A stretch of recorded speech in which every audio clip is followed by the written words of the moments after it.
국회가 공정경제 3법을 논의하는 상황에서 기업을 옥죄는 또 다른 법안들이 준비되고 있습니다. 바로 집단소송제와 징벌적 손해배상제인데요. 이 재계에서는 가뜩이나 코로나19로 경영활동이 어려운 상황에서 기업의 부담을 가중시키는 법안이라며 반발하고 있습니다. 관련한 내용 조은하 기자와 함께 이야기 나눠보도록 하겠습니다. 일단 공정경제 3법 이 얘기부터 해보도록 할 텐데 이 중에서도 특히 기업들이 좀 부담스러워하고 우려하는 부분이 어디에 있습니까? 네, 일단 먼저 공정경쟁 3법을 살펴보자면은 상법과 공정거래법 그리고 금융그룹 감독법 이렇게 세 가지로 살펴볼 수가 있는데요. 그동안 미흡했던 그 규제망을 보완해서 기업 지배구조를 바로잡겠다 이런 취지에서 추진되고 있습니다. 이 가운데 재계에서 가장 우려하는 대목이 이 상법 개정안 중에서도 감사위원 분리선출제입니다. 지금은 먼저 이사를 선임한 다음에 이중 감사위원을 선임하도록 되어 있는데 개정안은 감사위원 중에 최소 1명을 이사 선출 단계에서부터 별도로 뽑아야 된다 이런 내용을 담고 있습니다. 예.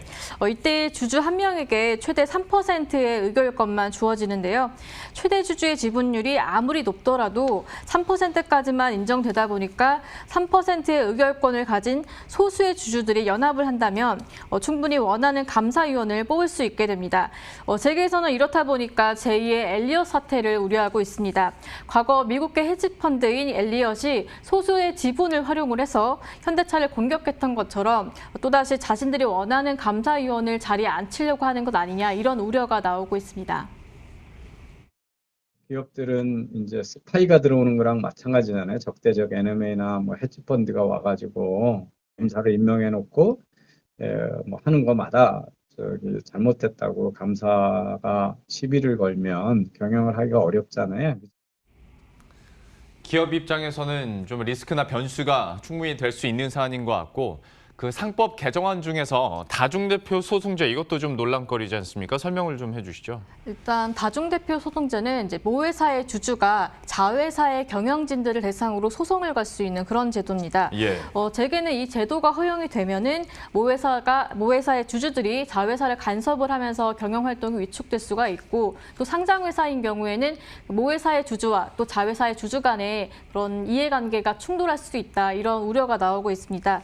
또 상장기업의 경우에는 지분의 0.01%를 6개월 동안 보유를 하면은 소송 자격을 얻게 되는데요. 자회사들을 거느리고 있는 지주사 체제인 뭐 LG라든가 SK 같은 경우가 이런 대상이 될 수가 있습니다. 그러니까 LG나 SK 같은 회사는 이제 지주회사 주식만 갖고 있으면은 지주회사 포함된 이제 그 개별 자회사들에 대해서 뭐 자회사 이사를 상대로 해서 이 조치들이 뭐 모회사의 어떤 그런 주주의 이익을 침해했다 뭐 이런 뭐 소송을 제기하면 결국은 그런 거에 이제 그 시달리게 되고 경영진들이 그런 뭐 부담감이 커지게 되죠. 예.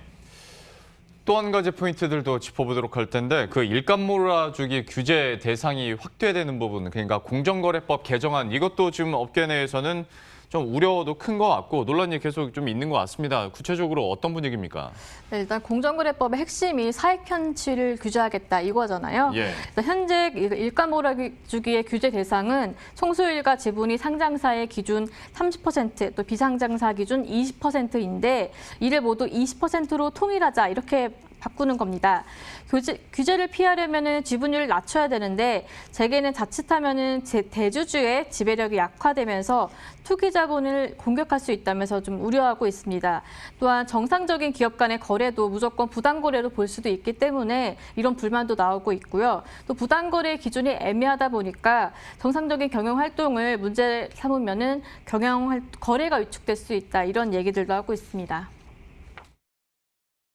시기적으로 규제 부담을 그 글로벌 수준보다 대폭 높이는 거는 좀 적절하지 않은 것 같고요. 중장기적으로 제도들을 검토하되 그 각 제도별로 좀 경제적 영향에 대해서 좀 신중하게 검토될 필요가 있겠다. 네, 어떤 기업 관계자는 이런 얘기도 했었습니다. 그동안 정부가 지주회사 제도를 투명한 기업 지배 구조라면서 권장을 해놓고서 이제는 부당 내부 거래라고 해서 감시의 대상으로 삼는다면 어떻게 정책을 신뢰할 수 있겠느냐 이런 이야기도 했었습니다. 예, 지금의 지배 구조 자체가 좀 불안감을 느낄 수도 있는 그런 법안들이 계속 논의가 되고 또 이번 정기국회에서 어떻게든 통과시키겠다라는 여당의 좀 이런 입장들을 계속 볼 때마다 아마 시장에서도 좀 불안감이나 불확실성들이 커질 것 같은데요. 다른 부분도 또 짚어봐야 될 게 금융그룹감독법 제정과 관련해서도 좀 여기저기서 이런저런 얘기들이 나오고 있고 보험업법 개정 관련해서는 이제 우리 투자자 여러분들도 너무 잘 아실 것 같은데 삼성생명과 관련해서 지금 여기에 대해서는 어떤 논란이 있는지 이것도 한번 내용 정리해 볼까요? 네, 일단 금융그룹 감독법은 이제 그룹 내 부실이 다른 금융 계열사로 좀 퍼지는 거를 막겠다 이런 취지에서 준비되고 있습니다. 이 법안이 통과가 되면은 삼성이나 한화 같은 금융회사를 갖고 있는 그룹들이 타격을 받게 됩니다. 삼성에선 특히 보험업법 개정에 특히 신경을 쓰고 있는 분위기입니다. 보험사의 계열사 지분이 시가의 3% 이상을 보유하지 못한다는 내용이 핵심인데요. 현재 삼성생명 같은 경우 삼성전자의 주식 51%를 보유를 하고 있습니다.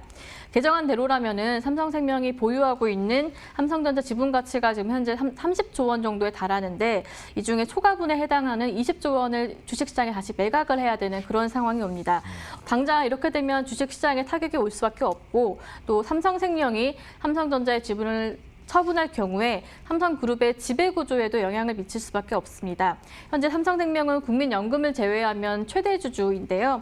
삼성그룹의 지배구조가 오너일가에서 삼성물산으로, 그다음에는 삼성생명으로, 다시 삼성전자로 이어지는 이런 구조이기 때문에 삼성생명을 대신할 그런 방안을 찾아야 되는 그런 상황입니다. 예. 참 상황이 이렇게 돌아가다 보니까 그리고 정치적으로 이런 이슈에 대해서 속도가 나다 보니까 아무래도 재계에서는 부담감을 느낄 수밖에 없고 위기의식을 가질 텐데 대한상공회의소의 박용만 회장도 나름대로 좀 센 워딩도 가끔씩 하고 그랬던데 별다른 소득은 없어 보이고 오히려 어떤 집단소송제나 징벌적 손해배상제 이건 확대하는 기조지 않습니까? 하다 보니 이제 재계에서 뭔가 좀 대표로 나서서 좀 강하게 방향을 틀 수 있는 대표가 없는 거 아니냐 이런 비판은 당연히 나올 수 있을 것 같은데 어떻습니까? 네, 말씀하신 것처럼 박용만 회장에 이어서 손경식 회장도 국회를 찾았지만은 별다른 소득 없이 돌아왔었습니다. 거대 여당은 이제 이번 정기국회에서 반드시 통과를 시키겠다 그런 의지를 보이고 있는데요. 이렇다 보니까 재계를 대표했던 대한상공회의소도 그리고 경총도 모두 이런 설득력이 약해진 그런 모습입니다.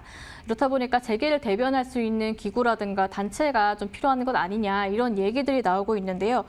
좀 주목해 볼 만한 그런 움직임 중에 하나가 최근에 4대 그룹 수장들이 모여서 회동을 가졌었습니다. 이 자리에서 미국의 헤리티지 재단처럼 기업들의 목소리를 담는 그런 싱크탱크 설립에 대한 이야기가 오갔다 이런 얘기가 나오고 있는데요. 헤리티지 재단은 미국 기업들의 그런 보수적인 목소리를 담는 그런 싱크탱크로 꼽힙니다. 업계에서는 이것처럼 재계 목소리를 대변할 수 있는 그런 새로운 움직임이 나오지 않겠느냐 이런 기대감 섞인 관측을 하고 있습니다. 예. 지금까지 조은하 기자와 함께했습니다. 잘 들었습니다.